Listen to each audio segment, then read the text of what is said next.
Truly. What advice, or advice is just the right word, but like if someone is listening and they found us because they want to try for the first time to navigate healthcare, and they maybe want to try for the first time to set a boundary, maybe for the first time to go to a doctor's appointment, and when they're triaged in the beginning and they're getting their temperature and their blood pressure and their weight taken, is there anything that you all would say to to them for someone doing it for the first time? Any advice you'd have? Rachel, do you want to start? Sure.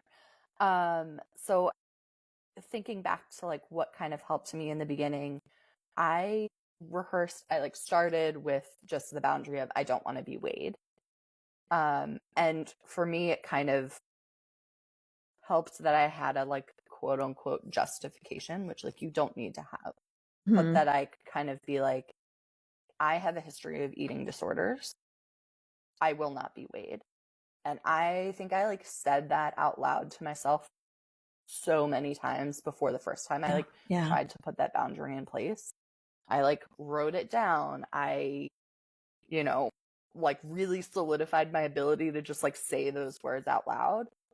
And just kind of practiced saying it, and also giving myself permission to, like, if someone were to push back on that boundary and I then like quote unquote gave in and like allowed myself to be weighed, that didn't say anything bad about myself. Like there were times, especially in the beginning, where it was like, I don't want to be weighed, and they'd be like, well, you have to be, and I'd be like, okay. Yeah. And not kind of taking that as something against myself. That kind of is how I started, and then started to feel more confident in continuing to like push back on that. Yeah, practice it. Like practice saying it out loud as many times as you can, and then it also practicing it in real time. It may take a few times or certain people to actually see the boundary respected.